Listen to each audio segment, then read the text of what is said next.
धुळे शहरातील एकमेव ठिकाण म्हणजे गंगा टाईल्स सप्लायर शॉप. आमच्याकडे सर्व प्रकारच्या टाईल्स उपलब्ध आहेत.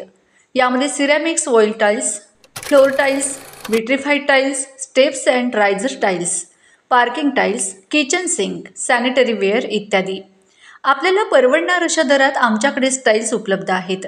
यासाठी एकदा अवश्य भेट द्या. पत्ता Ganga tiles supplier shop, 405 micro tower, Wadjai road, Dhule. Mobile number 70 574 83 849. आपण बघत आहात डिजिटल इंडियाचे डिजिटल न्यूज. ठाम मत मराठी न्यूज. माजी मंत्री स्वर्गीय रोहिदास पाटील अफाट कर्तृत्वाचे धनी. सर्वपक्षीय शोकसभेत दिला आठवणींना उजाळा.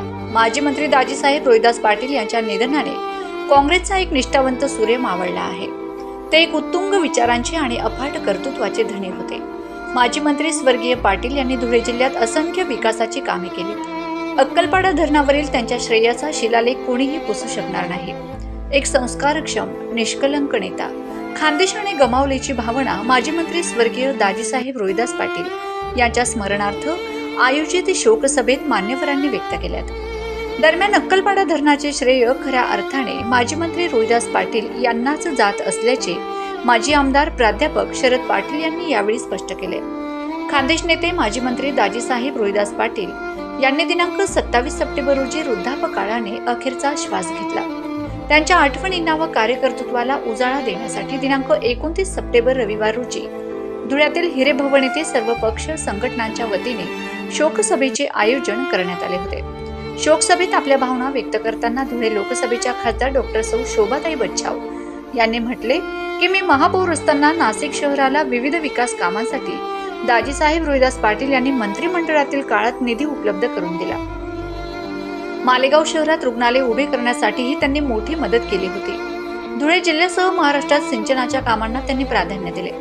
माजी खासदार बापू चौरे यांनी आपल्या भावना व्यक्त करताना सांगितले की जिल्ह्याच्या राजकारणात काँग्रेस पक्षात 2 गट असतानाही माजी मंत्री दाजीसाहेब रोहिदास पाटील यांनी यशस्वीपणे लढा केला. पंडित जवाहरलाल नेहरू, कैलासवासी भाऊसाहेब हिरे यांच्यावर त्यांची श्रद्धा होती. जिल्ह्यातील अक्कलपाडा धरण, वाडीशिवाडी प्रकल्प, तापीवरील बॅरेज अशा विविध सिंचनांची कामे त्यांनी केली. याचा मी साक्षीदार आहे. सटाण्याचे माजी आमदार संजय चव्हाण यांनी श्रद्धांजलीपर भावना व्यक्त करताना सांगितले की दाजीसाहेब नेहमीच खानदेशातील प्रत्येक व्यक्तीची विचारपूस करायचे. त्यांनी आपल्या कार्यकाळात खानदेशाबरोबरच राज्याच्या विकासाचा सर्वांगीण विचार केला. आज राजकारणात निष्ठेचा बाजार मांडला आहे.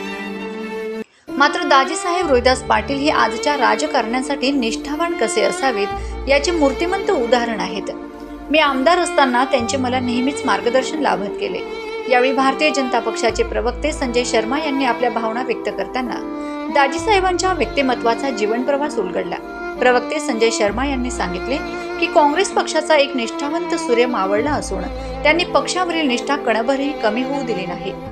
माझ्यासारख्या लहान माणसाने अनेक वेळा दाजीसाहेब रोहिदास पाटील यांच्यावर टीका केली, मात्र त्यांनी कधीही मनाशी वैरभाव बाळगला नाही.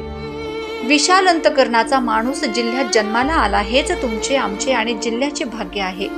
दाजींनी कार्यकर्ते सांभाळले आणि ते मोठेही केलेत. स्वर्गीय भाऊसाहेब मधुकर गर्दे यांचे निधन झाले तेव्हा आपला सेनापती धारातीर्थी पडला.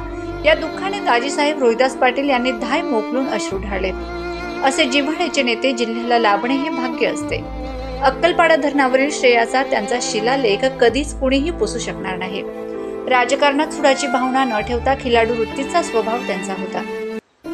अशा उत्तुंग विचारांचा आणि अफाट कर्तृत्वाचे धनी दाजीसाहेब रोहिदास पाटील हे होते. शोकसभेत माजी आमदार प्राध्यापक शरद पाटील यांनी आपल्या भावना व्यक्त करताना सांगितले की 1987 पासून युवक काँग्रेसमध्ये काम करताना दाजीसाहेब रोहिदास पाटील यांच्याशी माझे ऋणानुबंध वाढत गेले. दाजीसाहेबांशी जेवढा संघर्ष झाला त्यापेक्षा जास्तीचे प्रेम मला मिळाले. त्या काळात राज्याच्या राजकारणात स्वर्गीय विलासराव देशमुख नंतर माजी मंत्री रोहिदास पाटील यांना मुख्यमंत्री पदाचे दावेदार म्हणून पाहिले जायचे.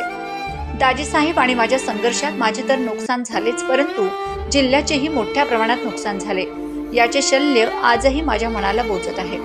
अक्कलपाडा धरणाची सुरुवात दाजीसाहेबांनी केली. या धरणासाठी स्वतंत्र वटहुकूम काढून अनेक अडथळे त्यांनी दूर केलेत. त्यामुळे खऱ्या अर्थाने अक्कलपाडा धरणाचे श्रेय माजी मंत्री दाजीसाहेब रोहिदास पाटील यांनाच दिले पाहिजे, असे माजी आमदार प्राध्यापक शरद पाटील यांनी यावेळी स्पष्ट केले. शोकसभेत अंधश्रद्धा निर्मूलन समितीचे प्राध्यापक अविनाश पाटील, प्रथम महापौर भगवान करणकार, माजी जिल्हा परिषद उपाध्यक्ष ज्ञानेश्वर भामरे, माजी प्राचार्य बाबा हातेकर, शकील अहमद, राष्ट्रवादी काँग्रेसचे प्रदेश सचिव कामराज निकम, शिवसेनेचे महेश मिस्त्री, माजी महापौर प्रतिभाताई चौधरी, ज्येष्ठ नेते विनायक शिंदे, राष्ट्रवादी काँग्रेसचे सुमित पवार, आबा जाधव यांच्यासह जिल्ह्यातील विविध पक्षांचे प्रमुख व संघटनांच्या प्रतिनिधींनी स्वर्गीय दाजीसाहेब रोहिदास पाटील यांच्या कार्यकर्तृत्वाला उजाळा दिला. आपल्या राजकीय कारकिर्दीमध्ये माजी मंत्री दाजीसाहेब रोहिदास पाटील यांनी कार्यकर्ते जोपासले आणि मोठेही केले. त्यांच्या खांद्याला खांदा लावून धुळे तालुक्यातील आणि जिल्ह्यातील धुरंधर कार्यकर्त्यांनी काँग्रेस पक्षासाठी काम केले. स्वर्गीय खंडेराव अण्णा पाटील, स्वर्गीय मधुकर भाऊसाहेब गर्दे, स्वर्गीय पुंडलिक जीभाऊ देवरे, स्वर्गीय नवल बापू पाटील, स्वर्गीय नामदेव बापू पाटील, स्वर्गीय चिंधा अण्णा माळी, स्वर्गीय प्रतापसिंह पवार, स्वर्गीय गोपीचंद नाना पाटील, स्वर्गीय विठ्ठल शिंदे, स्वर्गीय शंकर अण्णा पाटील, स्वर्गीय मगन किसन पाटील, स्वर्गीय आसाराम धनगर आदी अशा जीवाला जीव देणाऱ्या धुरंधर कार्यकर्त्यांची मजबूत फळी दाजीसाहेब रोहिदास पाटील यांनी उभी केली होती असे सांगत शोकसभेत दाजीसाहेब रोहिदास पाटील यांच्या धुरंधर कार्यकर्त्यांचे स्मरणही यावेळी करण्यात आले. शोकसभेला खासदार शोभाताई बच्छाव, माजी खासदार बापू चौरे, विनय रोहिदास पाटील, माजी आमदार संजय चव्हाण, माजी आमदार प्राध्यापक शरद पाटील, माजी जिल्हा परिषद अध्यक्ष सुभाष देवरे, काँग्रेसचे ज्येष्ठ नेते प्रमोद भाऊ जैन, जिल्हाध्यक्ष श्यामकांत सनेर, प्रदेश सचिव युवराज करणकार, काँग्रेस शहर जिल्हाध्यक्ष डॉक्टर अनिल भामरे, भाजप प्रवक्ते संजय शर्मा, शिवसेनेचे सुशील महाजन, प्रथम महापौर भगवान करणकार, माजी महापौर प्रतिभाताई चौधरी, सुरेश आबा सोनवणे, नेते विनायक शिंदे, ज्येष्ठ नेते रमेश श्रीखंडे, प्राध्यापक अविनाश पाटील, रंगराव कोतेकर, पोपटराव चौधरी, शकील अहमद अन्सारी, डॉक्टर संजय पाटील, विशेष कार्य अधिकारी प्रकाश पाटील, प्राचार्य बाबा हातेकर, राष्ट्रवादी काँग्रेसचे शहर जिल्हाध्यक्ष रणजितराजे भोसले, सुधाकर बेंद्रे, ज्ञानेश्वर भामरे, शिवसेनेचे जिल्हा प्रमुख अतुल सोनवणे, राजेंद्र शिंदे, महेशभाऊ मिस्त्री, जितेंद्र शिरसाट, कामराज निकम, कैलास पाटील, बाजार समितीचे सभापती बाजीराव पाटील, गुलाबराव कोतेकर, खरेदी विक्री संघाचे चेअरमन लहू पाटील, तालुका काँग्रेसचे अध्यक्ष डॉक्टर दरबारसिंग गिरासे, मनसेचे बाबा सोनवणे यांच्यासह धुळे जिल्ह्यातील सर्व पक्षाचे प्रमुख पदाधिकारी व कार्यकर्ते मोठ्या संख्येने उपस्थित होते. सूत्रसंचालन डॉक्टर सदाशिव सूर्यवंशी यांनी केले. ठाम मत मराठी न्यूजसाठी सोपान देसले, धुळे. मधुमेहासाठी नवसंजीवनी मधुसूदन चूर्ण. मित्रांनो, आता 30 ते 90 दिवसात मिळवा केमिकल युक्त गोळ्यांपासून कायमची मुक्ती. होय, खरं आहे. मधुमेह हा कुठल्याही प्रकारचा रोग किंवा आजार नसून शरीरातील इन्शुरन्सची कमतरतामुळे तयार झालेली समस्या आहे. तर मग ड्रीम सर्व्हल कंपनी घेऊन आली आहे आपल्यासाठी मधुसूदन चूर्ण. याचा नियमित वापर केल्यामुळे शुगर लेव्हल नियंत्रित राहते आणि शरीरातील बीटासिनची संख्या वाढवून टेम्प्रिया ॲक्टिव्ह करून इन्सुलिनची लेव्हल व्यवस्थित ठेवण्यास मदत करते. मधुमेह व त्यामुळे होणाऱ्या प्रॉब्लेमसाठी लाभदायक 100% आयुर्वेदिक औषध असल्यामुळे कुठल्याही प्रकारचे साईड इफेक्ट नाहीत. 1 महिन्याचा कोर्स फक्त 999 रुपयामध्ये. फरक न पडल्यास पैसे परत. अधिक माहितीसाठी व घरपोच सेवासाठी आत्ताच संपर्क साधावा.